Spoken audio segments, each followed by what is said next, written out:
Trying to connect ChatGPT to ClickUp, Salesforce, Klaviyo, or Airtable? Well, you've probably hit this roadblock. Please enter your OpenAI API key. And that's usually where people get stuck because they already have ChatGPT. They might even be paying for Plus, yet somehow this software is asking for a key that they didn't even know existed. So naturally, the questions start. Where do I find it? What is it? Is it included in my plan? Do I need to pay extra? In this video, I'll answer those questions and show you exactly how to generate an API key in ChatGPT, what to use it for, and how to connect with the rest of your tech stack. Before we create an API key, let's take a look at what's actually happening here. Now, you should think of an API key as a secure digital password. It allows another application to chat with ChatGPT on your behalf. When you are using ChatGPT through the website, the browser, you're typing directly into ChatGPT. But when you are using tools or your own software, you need a secure way to connect those systems. And that's what an API key does. It proves that the request is coming from you and your account, which proves that it is authorized to interact with your OpenAI services.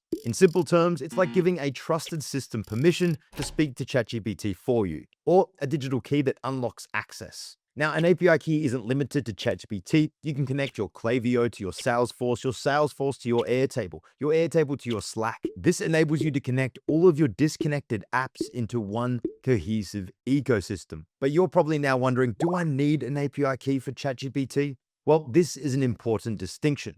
If you are just using ChatGPT through the website, through your browser, well, no, you don't need an API key. Your ChatGPT subscription and API usage are actually separate products. Many people assume that because they pay for ChatGPT Plus, they automatically have API access, but that's not how it works. The API platform has its own billing and usage system, and you only need an API key when you connect your ChatGPT to other services, other apps, other systems. For example, if you're trying to connect ChatGPT to Zapier, Make, N8N, Airtable, ClickUp, or a custom application, that's when you'll need an API key. So let's look at the process. You will need to navigate to the OpenAI platform. I left the link in the description of this video below, so go there.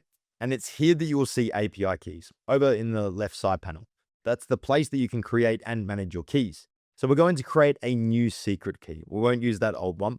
You'll be presented with a few options. Now, the first is the name of your key. And while this is optional, I highly recommend giving your key a descriptive name. Say, for instance, you're connecting OpenAI to Airtable. You might call it Airtable Integration or Airtable ChatGPT. For this, I'm connecting it to Zapier, so I'm going to call it Zapier Integration. Now, if you're building a customer support assistant, well, a great name for it would be Customer Support Bot. Naming your keys properly makes it significantly easier to manage and organize later, especially if you're creating multiple workflows. Next, you'll choose which project the key belongs to. And for most people getting started, the default project is more than enough. It's perfectly fine. However, if you are managing multiple systems, multiple workflows, teams, or businesses, creating separate projects, well, that can help usage keep organized and make troubleshooting much easier. Then you'll see the permission settings. Now, for most integrations and automation platforms, you'll typically select the permissions required for that workflow. If you're just testing and learning, users choose all permissions to get started quickly. I'll leave in the description of this video some helpful resources so you can better understand the settings there. Once you're happy with your settings, it's time to create your secret key. OpenAI will then generate your key once you click the button, and this is the part that catches a lot of people out. You will only be shown the full key once. After you close this window, OpenAI won't display it again. So make sure you copy it immediately and store it somewhere secure, somewhere safe, like 1Password or another password manager is the best option. You want to treat this like a password because if anyone has access to your API key, well, they're able to make changes on your behalf and are given that authorized access. Before your API key can actually be used, you'll also need to set up or add a payment method. Remember, API usage works on a pay-as-you-go model that is separate from any of your ChatGPT plans. Unlike a fixed subscription, you're charged on the base of how much you use your API, how much you use in your workflows. So for most businesses and automations, it's surprisingly low. However, you will want to keep an eye on your usage so you don't get any nasty surprises down the line. So now that you have your API key, where do you actually use it? Typically, you'll paste it into another platform that's integrating with OpenAI. Once connected, those systems can send requests to ChatGPT automatically without you having to manually log in and type prompts every time. So let's look at a practical example. Let's imagine that a lead inquiry comes through your website. Traditionally, someone on your team would have to look at that inquiry, determine who should follow up, if they actually suit and they qualify, and manually create tasks or update your CRM. With an AI-powered workflow bringing ChatGPT into the process, well, that inquiry being submitted through the form can be sent to ChatGPT through your OpenAI's API or Zapier, like we just looked at.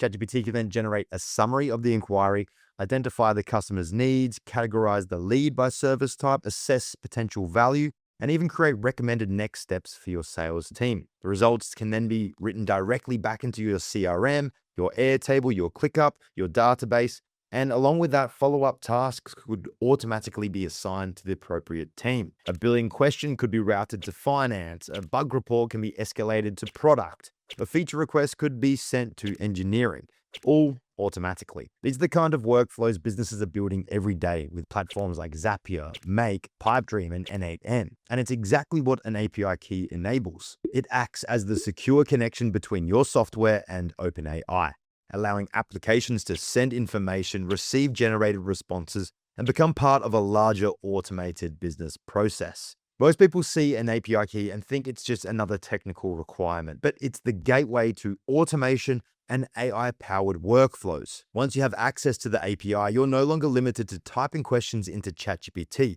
You can start embedding AI into your business processes. Content creation, client onboarding, customer support, data processing, reporting. The API is what allows ChatGPT to become part of your systems rather than just another tool you open in your browser. Another exciting opportunity is using ChatGPT in an MCP, a Model Context Protocol. MCP is quickly becoming one of the most important developments in the AI space, and that's because it allows an AI model, ChatGPT, to connect to external tools and services in a standardized way. Think of it like giving ChatGPT extended capabilities beyond just providing you with text. For example, ChatGPT could connect to Zapier through MCP, and once connected, it can understand what tools are available and request actions across thousands of connected apps. That might include creating tasks in ClickUp, updating CRM records in HubSpot, and adding records to your Airtable ticketing system, or triggering business workflows. Instead of building a custom integration for every application, an MCP provides a common framework that allows ChatGPT to interact with those systems through supported MCP servers. And this is where things start to move on beyond traditional automation. Because rather than creating a fixed workflow with predefined steps like we saw earlier, ChatGPT can dynamically determine which tools to use based on the task it's trying to complete. And your API key, well, that is what allows your systems to communicate and interact with ChatGPT. Creating an API key with ChatGPT takes a matter of minutes, but it opens up a world of possibilities. Just remember that ChatGPT subscriptions and API access are separate.